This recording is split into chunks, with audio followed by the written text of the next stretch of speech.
Galera, a gente dará, né, continuidade às nossas aulas online. E vocês podem estar abrindo, tá? Abrindo na página 35 do livro de Geografia. A gente vai falar sobre a colonização, tá? Então, a gente está estudando muito sobre o Brasil e principalmente sobre essa questão do contexto histórico, né? E o que seria a colonização, professora?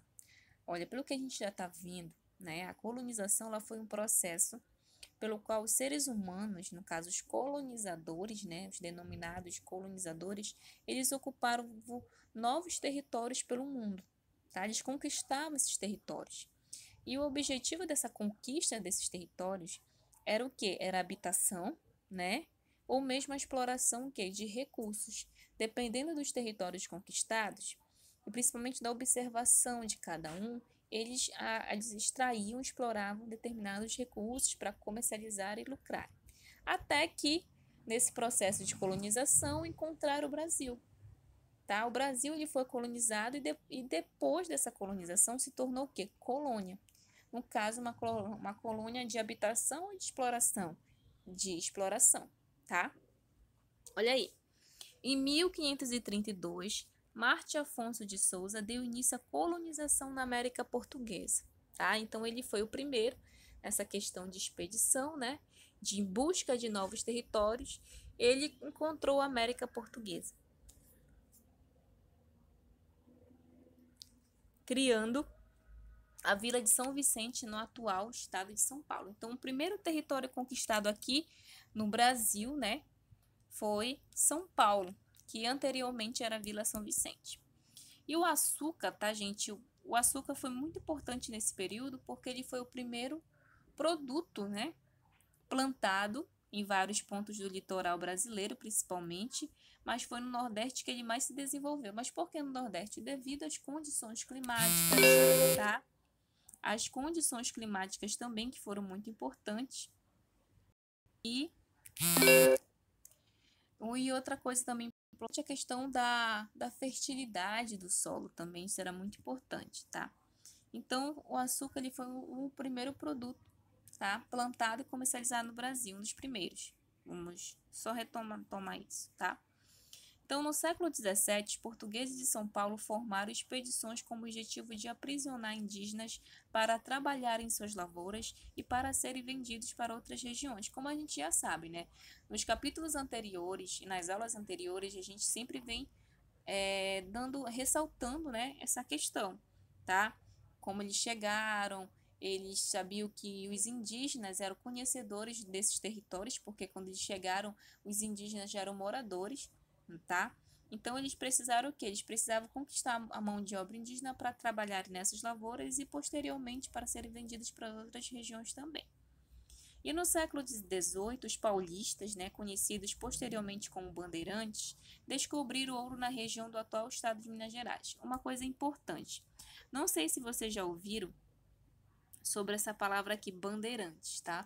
Foi o que seria os bandeirantes, né? Porque ele fala assim, eram paulistas, tá? Mas depois eles ficaram conhecidos como bandeirantes. Os bandeirantes, gente, é uma denominação aos sertanistas. E quem foram os sertanistas, tá? Eram pessoas que estavam em expedições organizadas e compostas, né, por sociedade civil, ou seja, por outros grupos, outras pessoas que tinham como objetivo a exploração do território, a exploração territorial das posses portuguesas no continente americano. Ou seja, os territórios já conquistados pela coroa portuguesa, eles queriam o quê? Tomar posse, tá? E principalmente eles e principalmente na captura e escravização dos indígenas, tá, gente? Então, o que seriam os bandeirantes? Era uma sociedade civil, pessoas comuns, mas que eram o que eles queriam o objetivo deles eram retomar o que a coroa portuguesa já tinha desses territórios, né? Quem era dono já era a coroa portuguesa, mas queriam retomar, queriam ter posse disso, tá? E continuando, né? No atual Rio Grande do Sul, por exemplo, desenvolveu-se a pecuária, que abastecia a região das minas com mulas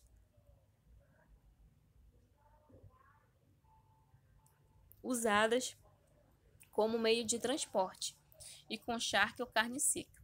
Né? O que seriam as mulas? As mulas eram como se fosse o meio de transporte naquele período. Então, elas eram uma transportadora, né? Era muito importante. Aí, dos Pampas até a região das Minas, as caravanas tinham um longo caminho a percorrer e faziam muitas paradas, tá?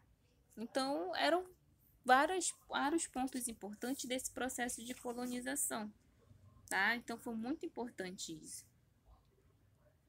Então, nessas paradas, né, os pousos foram se desenvolvendo pequenos estabelecimentos comerciais e de pouso ao redor dos quais se formaram os povoados. Então, nessas caravanas, muitas pessoas elas não continuavam, elas paravam nesses postos e acabavam o quê? Que hoje a gente tem os municípios, né, mas que primeiramente eram as vilas, tá? E aqui a gente tem e por fim o território português, né? Foi sendo demarcado à medida que os territórios indígenas eram desbravados e dominados. É interessante ressaltar isso porque as comunidades indígenas, os próprios territórios indígenas, eles eram o que? Também tidos como posse. Eles eram dominados e desbravados, tá? Quando eu falo de desbravados, eles eram retirados dos seus próprios territórios, principalmente porque o território, o colonizador português ele queria tomar posse também disso. Tá? Isso aqui é muito importante a gente ressaltar aí. E aqui a gente entra numa outra questão também importante aqui do livro de vocês, que é sobre a formação das fronteiras, né? Aqui um ponto importante que diz assim, o colonizador ele foi adentrando, né, o território e avançando em terras que pertenciam à Espanha pelo Tratado de Tordesilhas. Como eu falei anteriormente, na aula passada, falei sobre o tratado. E, ou seja, que tanto a Espanha quanto Portugal, pelo tratado, ele tinha terras, posses, que eram devidamente de cada um. Tá? Mas aí, com a questão de adentrar e explorar os territórios, o colonizador ele foi acabando adentrando em terras que pertenciam à Espanha. E surgiu alguns tratados. Temos o Tratado de Madrid, tá? O que foi o Tratado de Madrid? O Tratado de Madrid ele tinha como objetivo substituir o Tratado de Tordesilhas, que no qual o Tratado de Tordesilhas ele foi constituído em 1494. Então, e qual era o objetivo? Além dessa substituição, ele queria estabelecer o que o Tratado de Madrid? Novas fronteiras entre as colônias de Portugal e Espanha na América. Por quê? Porque como o colonizador português já estava adentrando a terras que era de posse à Espanha, então bora fazer outro tratado. Tira o Tratado de Tordesilhas e vamos fazer o Tratado de Madrid, que era o quê? Fazer fronteiras e deixar realmente certinho, que aqui são terras pertencentes a Portugal e aqui terras pertencentes à Espanha. Também temos o Tratado de Santo Ildefonso. O que foi o Tratado de Santo Ildefonso? Ele foi assinado entre Portugal e Espanha em 1777, tá? Então, ele faz parte de uma série de tratados geopolíticos assinados entre os dois estados, tá? Europeus no decorrer colonial. E o objetivo desse tratado do Santo Ildefonso era finalizar os conflitos geopolíticos que ocorriam há mais de 3 séculos entre essas duas nações, ou seja, manter a paz. Quando eu falo do Tratado de Ildefonso, era manter a paz geopolítica entre essas duas nações europeias, esses dois estados, tá? Tratado de Madrid era o quê? Tá? Estabelecer novas fronteiras entre colônias de Portugal e Espanha. Tratado de Ildefonso manter a paz, cessar, né, a questão da violência, do conflito entre essas duas potências. E a gente tem também o Tratado de Badajoz, eu acredito que seja assim a pronúncia, tá? Que foi assinado em 1801, tá? Ele foi imposto pela França e pela Espanha, tá? E os termos do tratado era um documento, né? Era um documento severo a Portugal, principalmente por Portugal. Eles queriam que Portugal renunciasse os direitos sobre Olivença e encerrar os portos a navios ingleses, ceder territórios coloniais sul-americanos e pagar uma significativa indenização. Ou seja, eles queriam acabar com Portugal, né? Então, foi um tratado que impôs essas condições a Portugal, tá, gente? E em 1902, a nossa delimitação definitiva foi acertada com a compra do atual estado do Acre, que pertencia à Bolívia e sua incorporação territorial nacional.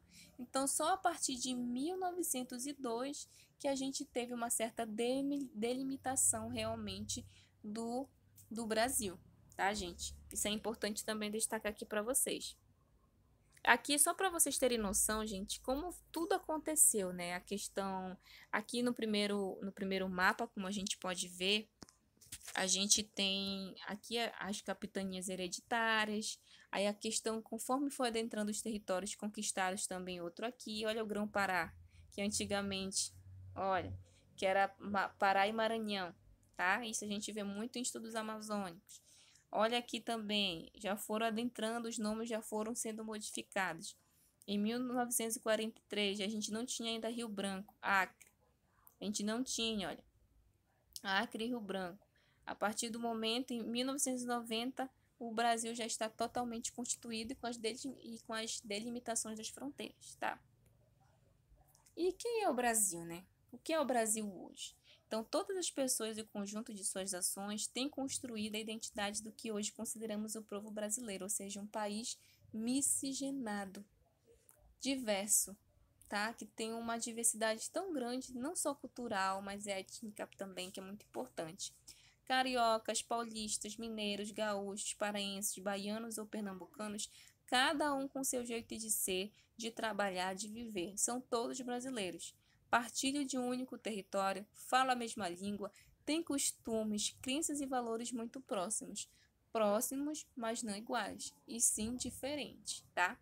Então, a simples aparência das paisagens, tanto aquelas construídas pela dinâmica da natureza quanto as construídas pelos seres humanos, nem sempre revela o espaço geográfico do país onde elas são encontradas. Para ter certeza de uma paisagem realmente brasileira, é preciso ir além dessa primeira impressão dos aspectos físicos do lugar. O que é isso que a gente pode tomar? É que a gente tem que olhar, né, para lugares, paisagens, além do que nossos próprios olhos estão enxergando, estão observando. É você ir além daquela imagem, além daquela paisagem, tá? Então, por isso que ele fala que a própria natureza tem a sua dinâmica e também a gente constrói certas paisagens. Então, hoje, muitas paisagens que a gente vê aqui, que é o Brasil antigamente não era assim. Ele era um país inabitável. Ele não tinha não era, já tinha o que já tinha comunidades indígenas no nosso país, né? E com o colonizador, com a busca incessante de territórios, de lucro, de habitação, de exploração, ele foi sendo que modificado. E hoje as paisagens que a gente tem é devido a esse processo de modificações. E para a gente conhecer o Brasil que a gente conhece hoje, é ir além disso, além do que nossos olhos estão vendo, tá? Além da questão da estética, da observação. É você ir além daquilo, tá? E a gente tem uma atividade também na página aqui para vocês, na página 41 do livro, e vocês é uma interpretação, tá, gente? Vocês vão ler o texto que tá aqui, que é uma carta de Pero Vaz de Caminha, tá? E vocês vão responder as questões, a questão 1 apenas, né? Porque o texto ele é da questão 1. E vocês vão responder as alternativas A, B, C, D dessa primeira questão, tá? A interpretação de texto. Qualquer dúvida que vocês estiverem, vocês podem estar chamando aqui, que eu vou estar aqui até no horário de nossa aula, tá, galerinha? Então, obrigada e não deixem de fazer a atividade que é muito importante.